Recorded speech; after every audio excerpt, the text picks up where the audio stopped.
All right. Okay, there we So, go. so we are live, and I am so excited to be bringing the special guest today for the people in my community to get to meet Nicole Peterhans, who's currently living in Florida. So I've invited Nicole in to talk about radical self-love, and just like to invite you to say hello, Nicole. Hi, everyone. Very nice to see you all here. And I'm very excited to be here and share all about the radical self-love and my journey and how I got to be where I am and why I'm so passionate about this. So thanks for listening and following here. Awesome. And so I'd really like to thank those who are within our Zoom Room studio audience, and also like to thank everybody who's tuning in live on Facebook. And so what we're going to do today is that I'm going to interview Nicole, and then we are going to open it up. If anyone either in our studio audience or on Facebook Live would like to ask any questions, we also are going to allow some time for questions as well. So let us get going. So I would like to say a few words just to introduce Nicole to you. So Nicole has explained in her bio on her website that for years she was feeling stuck in place. And I know that a lot of us can relate with that. And she felt like she was not able to push beyond her fears. So I'm really getting the sense of her really feeling trapped by fears, which I know so many of us can relate with. She said that she also was trapped by things like guilt and negative beliefs. And she, at the same time, knew that there was more for her in life to accomplish, more goals that she wanted to reach, but she was feeling held back mostly on a subconscious level. And that was preventing her from following through on her goals and her desires. So fast forward, once she realized that everything is energy and that energy can be shifted, she found an efficient and fast way to overcome her fears and limiting beliefs, to clean them up and to eliminate these negative layers. And so then she was able to reconnect with her inner power and step into her true self, appreciating and loving herself and seeing her value and worth. And this is really, really powerful. So many of us, we are challenged, like even as we may appear as high performers, and I include myself in this, appearing as high performer, really, doing very well in the world, but there can still be real challenges around those feelings of loving myself and seeing my value and my worth. So this, what your story is really speaking to me.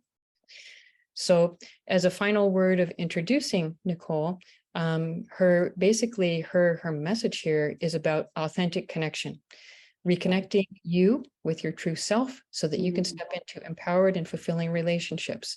And I think that we can all agree that relationships are really, they are the food of life. Like they are so important as part of being a human being. We are relational creatures.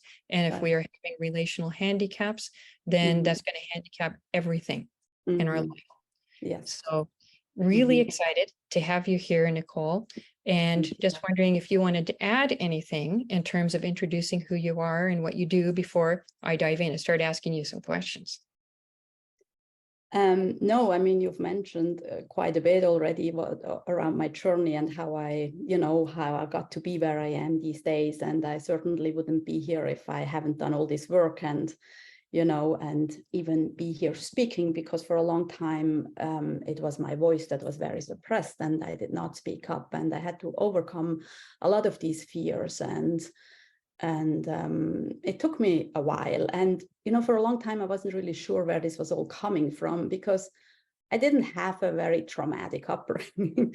I had a fairly easy childhood, but only looking back, I realized where this is all coming from that has stifled me so much.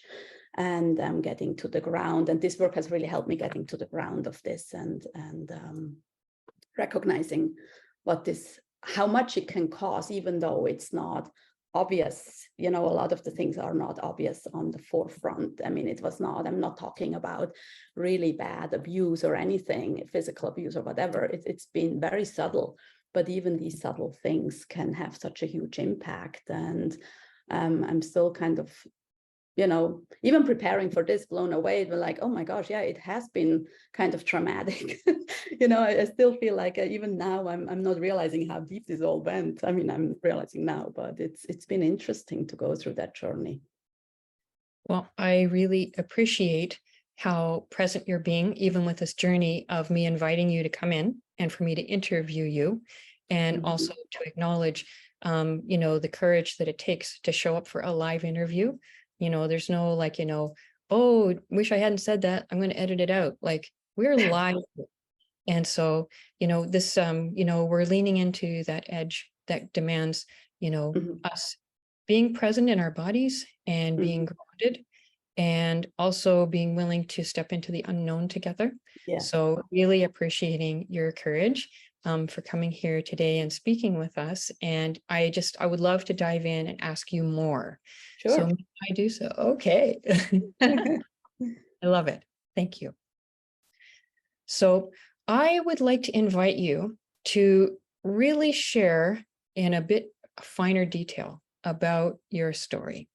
So can you tell us a little more intimately about your earlier life when you were feeling stuck, and then about your journey of learning about energy and how you were able to shift out of that stuck place? Okay.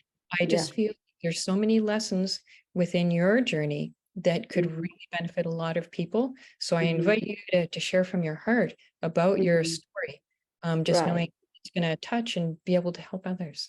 Thank you. Yeah, definitely. So I'm originally from Switzerland. So there's two things that were shaping my upbringing and my story. And one of it is Switzerland, my birth country, and the culture, the German culture. I'm from the German part. And the German culture, is very based on, discipline, rules, rigidity, and very little flexibility. So things were done one way, and that's how you had to do it. And it might have changed now, over the years a bit. But when I was growing up, this was pretty intense. And then the second part was my mom, who was very overbearing and strong. And she made sure that we were following those rules, and we're not messing up. And being a sensitive, this put a lot of pressure on me. I took this very literal, and I felt, if I messed up, and it was about little things, but if I messed up, I felt really bad.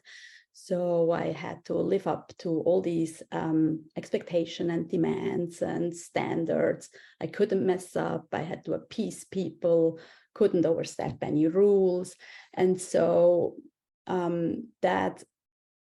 and I had to deal with a lot of criticism and judgment. So whenever something went wrong, I was criticized. And the criticism was also, I had more criticism in my life than support. So I was mostly addressed when I did something wrong. And I was never really praised or supported when I did something good, or, what I was good at. So that left me with a feeling of, I'm never doing anything good.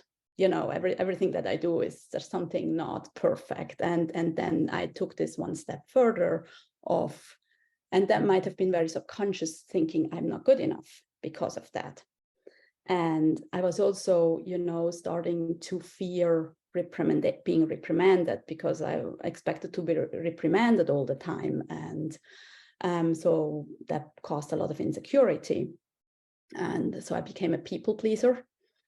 And I realized, this stifled my creativity.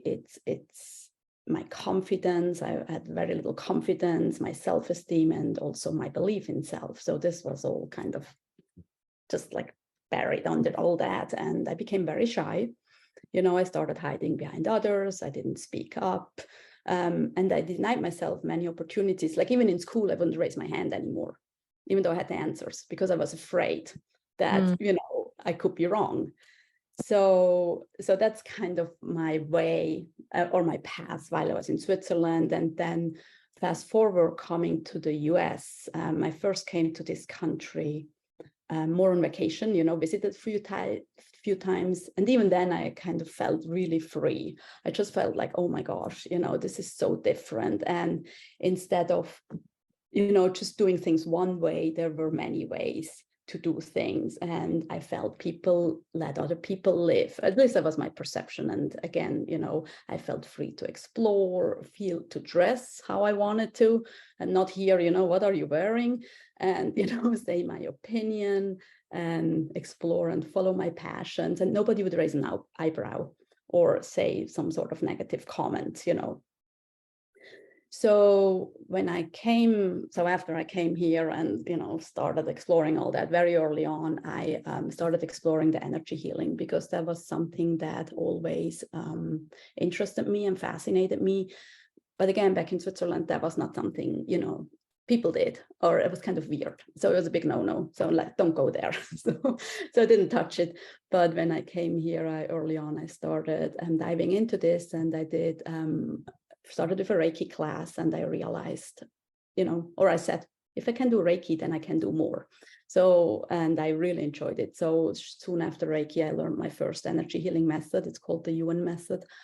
And after that, I learned a few other methods, and in the end, kind of combined it and made my own, healing modality. I mean, it's very strongly based on the Yuan method, but I just combined all my learning into one. And while I was doing that, and so learning my own methods, and on the side still taking healing lessons from, with other healers, I learned that my fears are not my personality. So I'm not shy. This is not part of my personality. This is just something that happened, and my fears are actually acquired or learned. And they're also something that can be released. So over the time, while things were shifting, I became more confident, and I started to rely on my opinion. And I actually had an opinion. In the past, I didn't have an opinion. I didn't, dare to have an opinion. And I also started to trust my decisions, speak my mind, and was kind of getting into my own flow, and started to feel myself again, and to really like, what are my needs? What are my wants? What do I really want to do? So I kind of got an excitement getting into this process, and again, that came with this freedom, just feeling free to do what are your interests, and not what other people want from you, to do. And so through this process, I also started to realize that it always comes back to me. So I have to accept myself for who I am, everything around myself. So I have to be able to laugh at my quirks and my mistakes, and not feel guilty or ashamed if I messed up, or if I didn't live up to other people's expectations. It's okay, it's all good. This is my life, and I don't have to live up to anybody else's expectations than my own. And so I started offering sessions, once I felt like I felt kind of comfortable in doing my work, and I realized, I was able to shift things. Also in others, I started offering sessions, first only within my friends and a family circle. And then later on, when my kids left for college, I started opening up more to a bigger audience, and, offering my sessions just to the wider public. And having said all that, I also want to add that this is not an accusation at my mom at all. This, my growing up or what she presented. I have zero regrets or resentment or anger, because I recognize this was my path. This was what I had to learn, and my lessons were those rules, and that kept me in that box. I had to fit in. I had to be perfect, and my lesson was to break out of that. I had to learn to live outside that box, and to speak up, to say no, to say what I want and believe, and not to let myself influence by others. and to have that courage and confidence to follow my heart and my passions. And, you know, to be weird, sometimes weird for others, and to be different, and it's okay. And I'm at the point now where I'm actually okay to be different, and I think it's cool to be weird. You know, there's nothing wrong with that. I think it's actually fun, and I kind of embrace that. You know, that's being me like that. So yeah, so again, this is not an accusation or harboring any anger or whatever, but just recognizing that journey that I went through. Yes. And that's really beautiful. And I mean, you know, even you speaking of these things is opening this up for everybody here in the space, like you are opening up much bigger space for everyone here as you Mhm. talk about these things, and even that space for us to be weird. Because I think probably just about all of us can really relate with, you know, having grown up in an environment where we were, you know, formed Mhm. to conform with Mhm. what they said we needed to do, because Yeah, they would be embarrassed if their children, you know, right. were appear weird. So Mhm. I think this is something that's very relatable to just about everyone. And Mhm. I know that, you know, you kind of identified your move to the US as sort of a transformative period. And, you Mhm. know, you also acknowledge it was your experience of the US that you felt like there was all this Mhm. space to be who you are and support for Mhm. that. Um, and, you know, other people might have a different experience. Mhm. Right. So I think maybe one important thing to bring forward from this is that there can be a transformative moment Mhm. where all of a sudden Mhm. you feel like, hey, there can be a lot more freedom for me to be who I am and to Mhm. share who I am. Yes. And I would like to invite our listeners today to be able to see that this interview could be that moment for you. This interview can be your moment of having that aha, not just intellectual, but Mhm. aha through, you know, your cellular system. Hey, Mhm. I can actually be me. I can bring more of me into my life. I can laugh. I can giggle. I can be strange. I can also be very gifted and bring my gifts forward.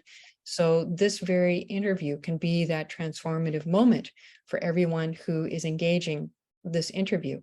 So, just to really, you know, really highlight how important it is to find a way of opening up that door to that freedom of letting your inner child out to play, and Mhm. to and the other thing I really actually want to highlight, there's the freedom aspect, but also you have discovered a softness towards yourself. Mhm. This is not something that can be made up intellectually, but you Mhm. have clearly developed a softness to yourself, which is Mhm. remarkable given Mhm. the structure that Mhm. you grew up in, Mhm. in that culture and with your family. So Mhm. we've got a really important themes here of the freedom and the softness that we Mhm. can carry forward as we explore more of what you have to offer. Yeah, thank you. And I want to add to that, for everybody who's listening here. You know, I moved to the US because I just had that pull. So so it was not because you know, I mean, I actually did marry. My husband, he's actually from Switzerland too, and he already lived here. So I did come here because you know, there was somebody living here.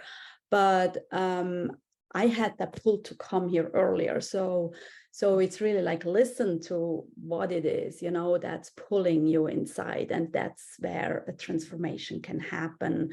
And don't suppress it, but just really let this out and acknowledge it, even if it's scary. For me, it wasn't really scary. I was very excited. But that's another thing. I like change. So I'm always excited about change. So for me, this was actually really exciting to come to this country. I just had to find a way how to make it happen. And that took me a few years. But I feel like it's like that shift. It's talking to you, you know, it's often in here. You know it. You know, it's often just the mind who tells us, no, you know, we can't do this, or it's too difficult, or I'm not good enough, or whatever. But I feel often the whisper is already here in you to instigate that change, or, you know, what you need to, you know, what you need to focus on to move forward. Powerful. Thank you so much for really bringing people's attention to the pull and honoring that pull. Mhm. So I think that, that there's lots of us that, whether just informally on our own, or maybe we've invested in formal training, we have developed skills within ourselves. And I'm wondering if you could speak a bit about how you made that shift of developing these capacities, these strengths, these skills within yourself into being able to offer them with others. Could you share a little bit about how you were able to make that transition from your own work into doing your coaching work with people? Yeah, again, I at first I focused mostly on my family and friends, but mostly on my family and myself when I was doing the healing work. And things were becoming automatic quite fast. I started to feel the energy very early on, and then things just started to shift quite a bit.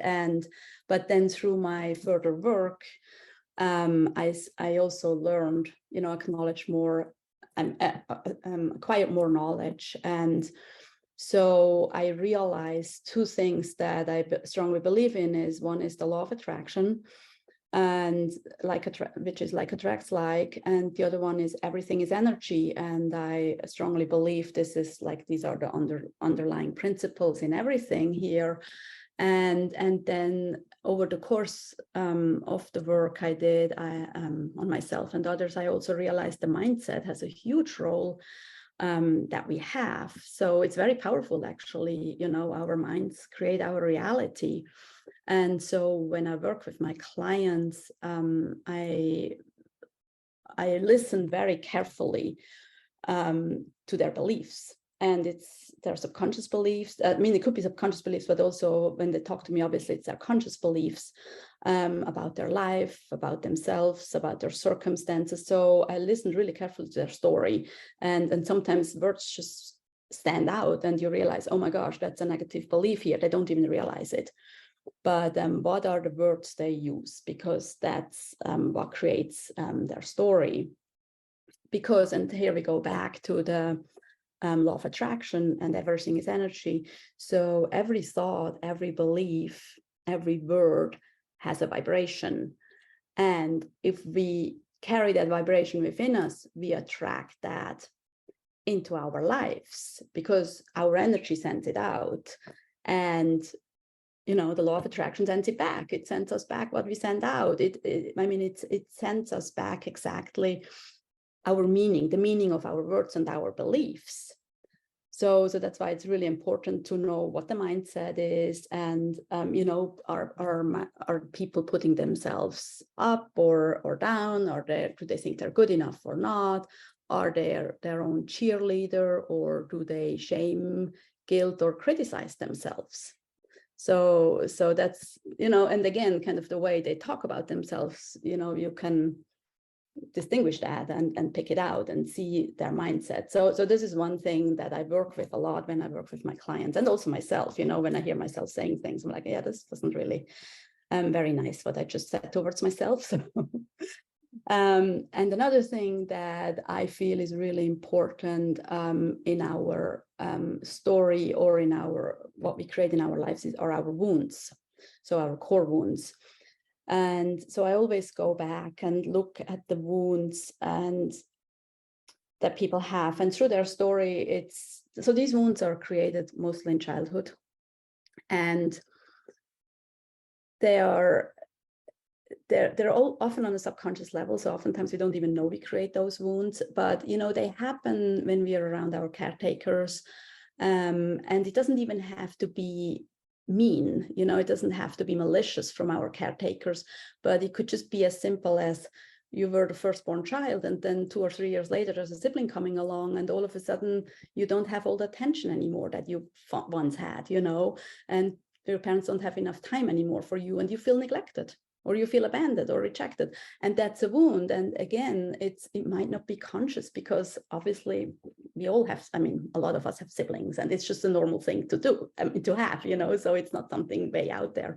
But those little things create wounds in the minds of a child. And then if we have these wounds, like, we feel rejected, for example, and we can't explain this as a child, we're like, why are we rejected here? Why don't they love you? Why don't they love me anymore? Why don't they spend time with me anymore? So you create these beliefs: I'm not good enough, or I'm not worthy, or not deserving of their attention.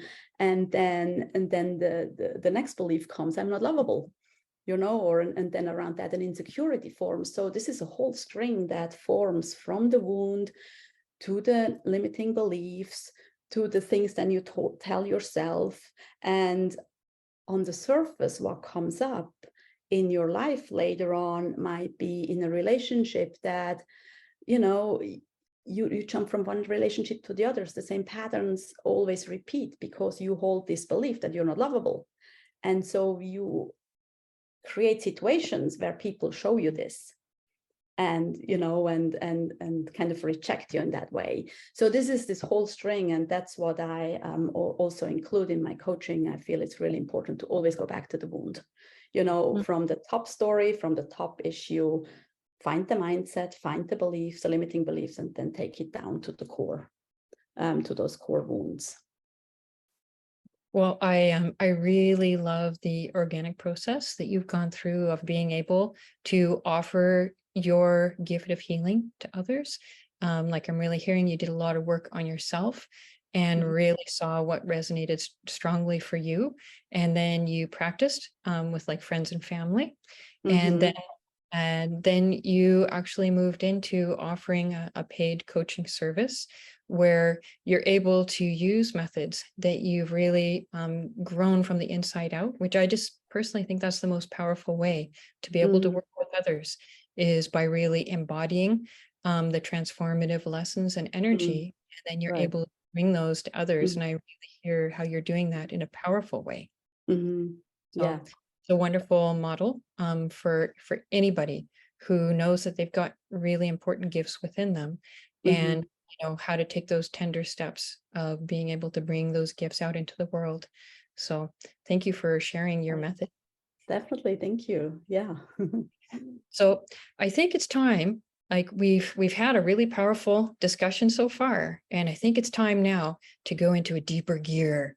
So I know that we all came here because we really want to learn about radical self-love. So let's start to dive into this deeper level. And I would just like to kick things off by asking you, what is radical self-love? Well, let's just start briefly with what radical self-love is not. So it's not being selfish, egotistical, or thinking you're better than others or deserving more than others. So it's not about that. But it's all about self-love is actually something that you do or you have. So you do accept yourself for all you are. You protect yourself from people that might take advantage of you. You stand up for yourself. You say no to situations that are not in your best interest. So you treat yourself with kindness and respect, and you nurture your growth and your well-being. So these are all parts of radical self-love. You appreciate yourself. So again, you accept yourself, you appreciate yourself. So for all you are, and you look at your perceived flaws as growth opportunities and not as failures. Or not as something that you are ashamed of or embarrassed of. And so again, it has a lot to do with accepting yourself, appreciating yourself, respecting yourself. So you do all these things. Radical self-love or unconditional self-love is also being brutally honest with yourself. And it's okay to be afraid, or to be angry or frustrated. But then take it a step further, like, why are you afraid? Why are you angry? So what's below that emotion that's on the surface? What's hiding there? And then address it, because that takes you right back to the beliefs. So for example, if you hold anger or if you're angry about something and or somebody told you you're wrong about something and there's anger. So maybe the underlying emotion is an insecurity about not being good enough. And then under this insecurity is the core wound of rejection. So for example, in my case, you know, I had to be perfect, or I thought I had to be perfect, and otherwise I was getting reprimanded, and that was a rejection for me. So, and again, on the rejection was the not good enough, the insecurity, and then I was angry when I was being told off. So this upper level, you know, look at that and then take it down back. So be just honest and address it. And there's no shame in having these negative emotions. They're just part of us. There's a reason for them to be there. And everybody has something, you know, like we all carry stuff that we're not proud of, but that doesn't make us a bad person. But it is our job to address, I mean, if we want to, but you know, if we truly show honor ourselves, then we address them, we work through them, and then it can be transformed. Because only if we embrace everything around us, all our qualities, and start seeing our worth, that's when we have or experience radical self-love, or this unconditional love for yourself. Okay.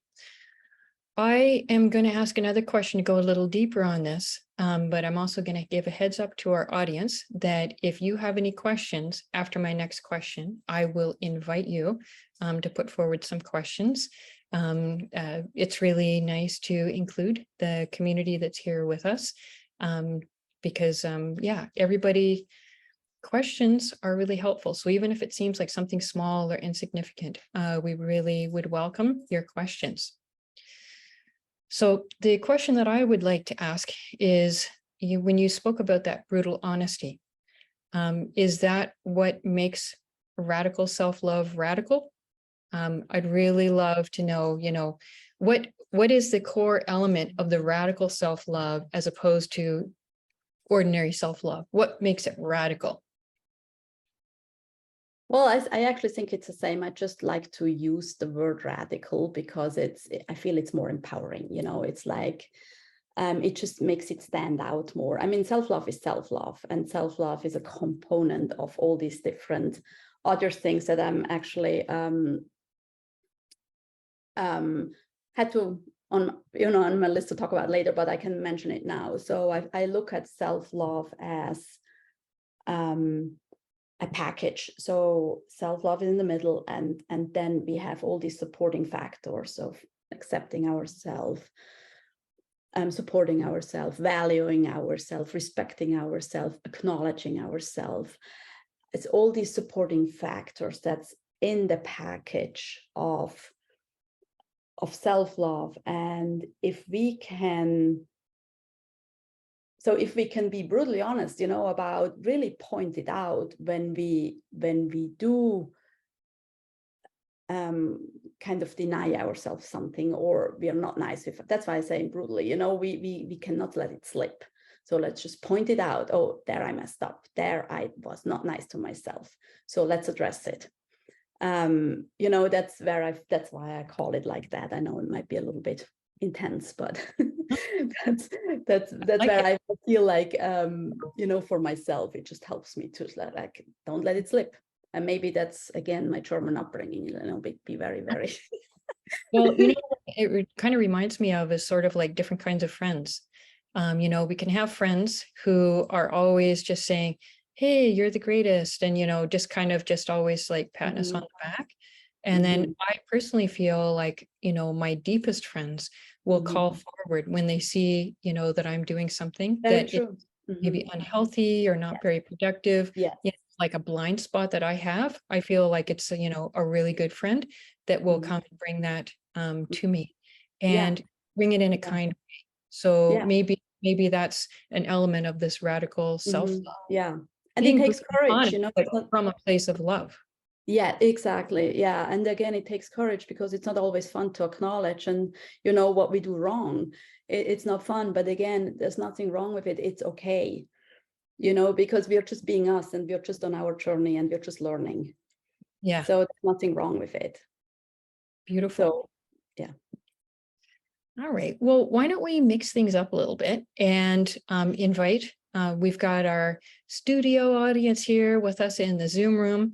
If anybody would like to ask a question on camera, you can, or if you'd like to post a question in the chat, we can also take questions in the chat, depending on where your comfort level is and, you know, within your radical self-love. And I will also bring up the Facebook Live page so that I can check to see if we have any questions from the people who are tuning in on the Facebook Live.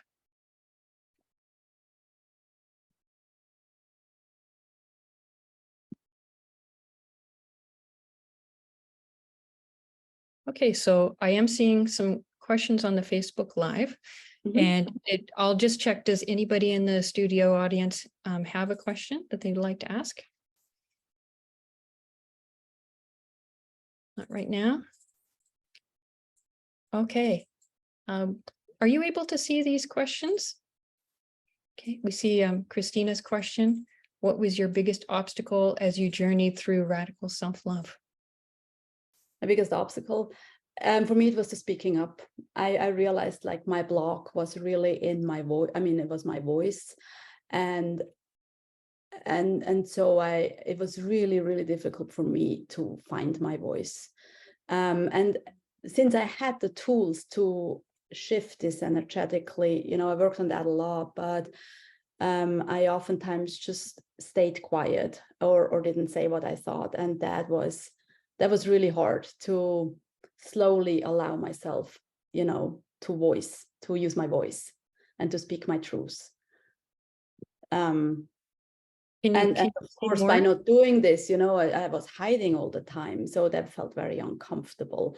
So just this like being visible, being out there, that was really big. And that took a long time for me to feel comfortable to do that. So there's the time element, but is there anything that you can say about how you worked with yourself to shift into, I mean, here you are showing up, you know, on a live interview, broadcast, you know, all over the place. Can you say anything about that journey from, you know, just completely not feeling comfortable speaking to what you're doing today? Like maybe, you know, some of the steps even for how you started getting going towards that pathway. Yeah, you know, I think I push myself a lot. So when I notice my fears, I sometimes just push myself and put myself in situations and totally ignore my fears. I just was like, I'm going to do this. So again, this is like noticing where the fears are, and then I just ignore them. And of course, this was baby steps, you know. First, it was something smaller, and again, now being here on a life, I would not have done that, probably not even half a year ago. So this is actually my first life. So this is very new to me.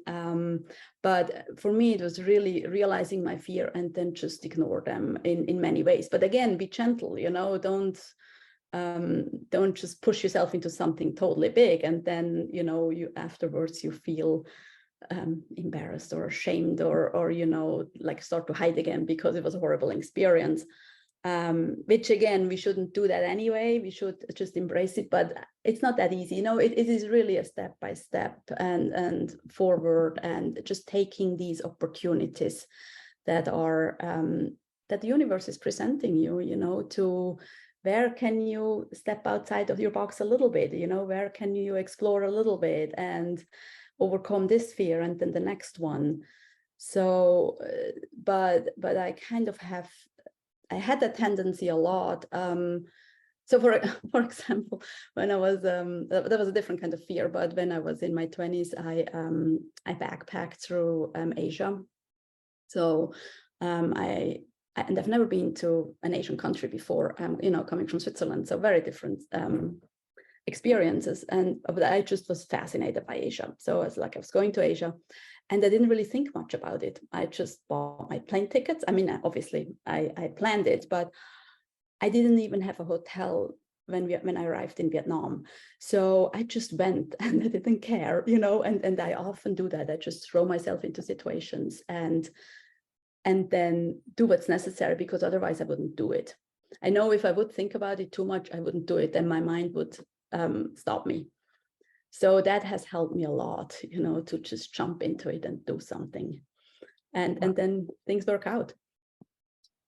Really, really powerful advice. And I really appreciate your courage. And it's not just blind courage, like you said. It seems to be like walking that line of moving out of your comfort zone, but also within, you know, like reasonable limits, so that, you know, it's Yes. not like, you know, putting yourself out there and falling flat on your face. Exactly. Although even that could happen at times, but It can having happen. the confidence that you've got the skills and the capacity to pick yourself up, learn from the failure. Right. But I really have that sense that you've really mastered walking that line of moving out of your comfort zone, as you say, pushing yourself to do something, but also having some practical foundation in place for making that leap. And I Yes. think that is an area that it can be so helpful to have a coach, somebody who has mastered that ability to knowing what are good risks to take, like having that feeling of, do you have the inner capacities to be taking this risk? And so I think that's one thing of why it can be so helpful to have a coach who has mastered that kind of being assessing the energies of a situation. That's So, yeah, that's very true. And again, also follow your inner compass. You know, what do you truly want? It was something I truly wanted. I wanted to go to Asia, you know, I want to travel there. And so I just did it. And I didn't think too much about it. okay. The poll. Okay, so I'm seeing that Betty Sue has posted some questions. She says, do you feel the quote unquote radical self-love is that it is actually a radical act to give ourselves space to feel, acknowledge, and do the deep work of addressing it?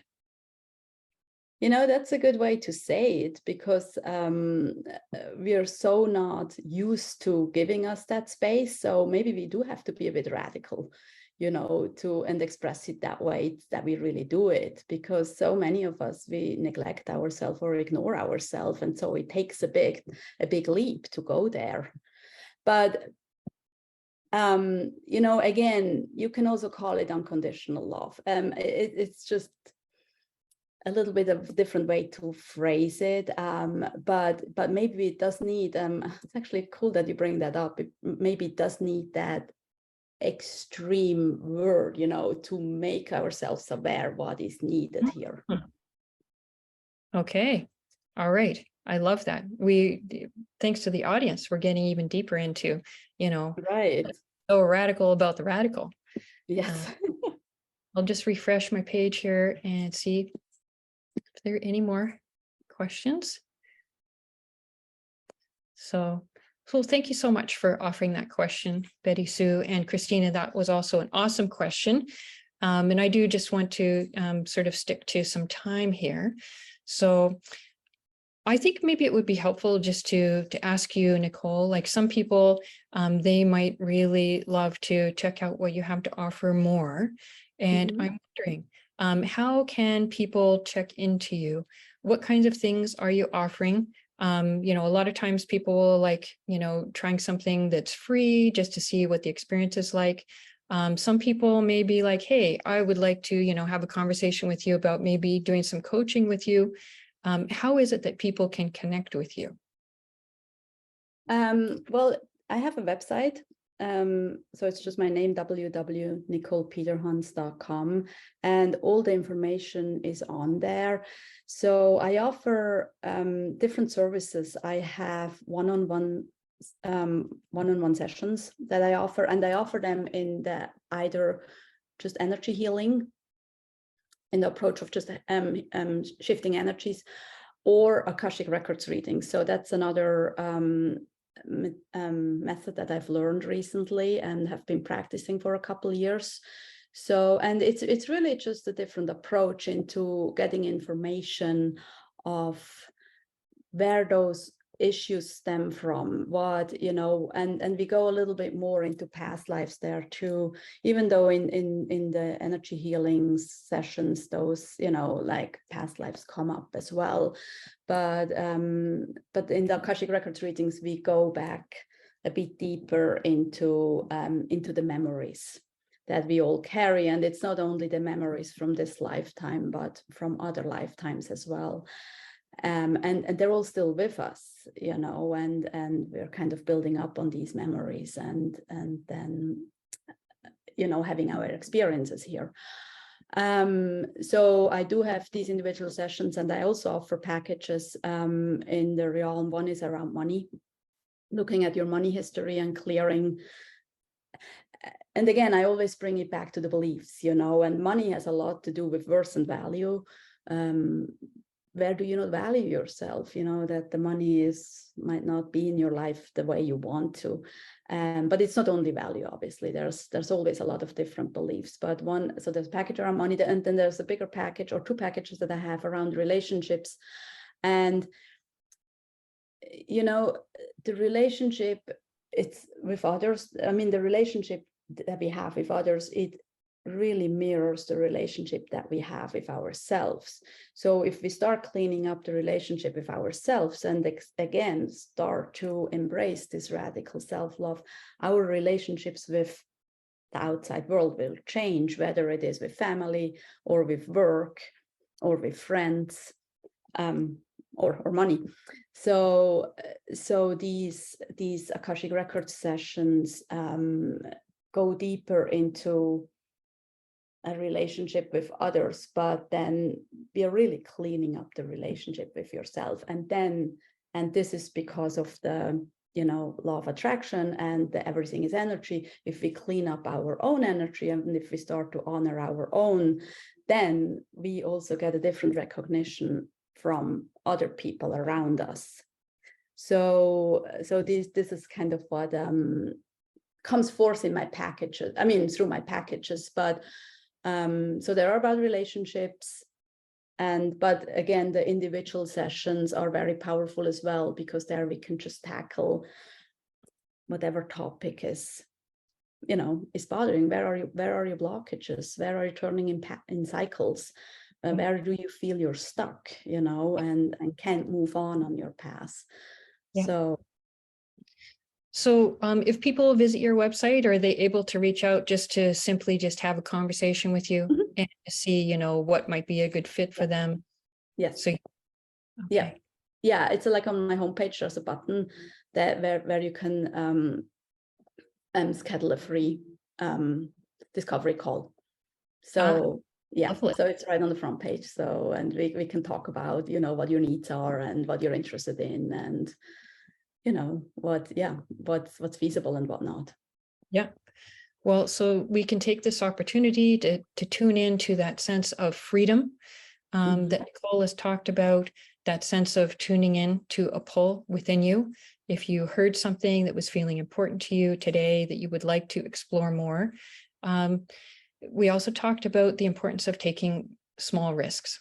So if you have experienced something today that you are feeling like you'd like to explore perhaps a bit more with Nicole, I really encourage you to visit her website, sign up for that free call, the discovery session with her, and to get her support to just explore what might be possible for you, what might be a good fit. And I know Nicole to be of the highest integrity. So I know that you are in good hands by reaching out to her. And I certainly wish blessing on everybody who's reaching out to her as a result of this interview. Thank you. So as we're bringing things to a close, I'll just ask you, Nicole, are there any final words that you would like to leave our listeners with about radical self-love? Well, I just very much encourage you to, however you want to do that, you know, whether it's through energy healing or other modalities, to just really pick up that path and don't be afraid of what's coming up. Again, it's nothing to be ashamed of. You know, it's nothing to feel bad about it. I kind of look at it, what's in the past is in the past, but we need to go forward. And the more you can work through these buried layers of the negative beliefs and the negative mindset, the more you will reach your core. you know, like that. And I know it's a very cliche these days, you know, your authentic self, but I feel like that's really what it is. It is reconnecting with the authentic self within you and not having that burden or pile of negativity. And once you're there, your life will open up to a whole different dimension, because then you have that freedom to just go and play and do what you feel like, what your pull is really, you know. And you will also attract people into your life that support that, because again, everything is energy, and like attract likes. So if you hold those positive qualities within you, you will attract people that represent that back to you, and also hold those qualities. So you will be able to go through life on a very different level, you know, on a much higher frequency, positive frequency, from, you know, like the not accepting, not respecting, that has more lower qualities, the guilt, the shame, that is really has more lower qualities, frequency wise, to a high frequency of the self-love, of the peace, of the ease, of confidence. So I just encourage you in however ways. It has really freed up my life so much, and I feel like I'm such a different. Well, I am who I am now, and I'm not saying in any way that I'm there yet. You know, I'm still doing a lot of work on myself too. But I mean, it's a process, and you go, you know, higher and higher. But it's just presents so much freedom and opportunities, and it's just so much fun. Wow. You know, you have shared such powerful stories and insights and wisdom to open up radical self-love, which can just open up our lives for us. I so appreciate that. And I hope that everybody else heard Nicole say this is the first time that she has done a live like this before. And who would have guessed, with, you know, the authenticity and the presence that you have brought, you know, who would have guessed? So I really see you as someone who's walking her talk and has so much to offer others. I really thank you for coming in and sharing your wisdom, your life experience, and your grace with us today. Thank you so much, Nicole. Thank you, Andrew. I'm very grateful for this opportunity and for your moderation. Thank you. It was beautiful. You're very welcome. And I'd also really like to thank, on behalf of Nicole and myself, everybody who has showed up here live on the Zoom, as well as on the Facebook page. And I'd actually invite you, Nicole, to even visit the live on the Facebook page. I think there may be some more questions there if you'd like to engage them. Okay. So thank you so much. And we'll be seeing you soon. Sounds great. Awesome. Thank you. Great. Bye-bye, Nicole. Rest of your day. Bye-bye. Bye, everybody. Thank you so much for coming. Bye.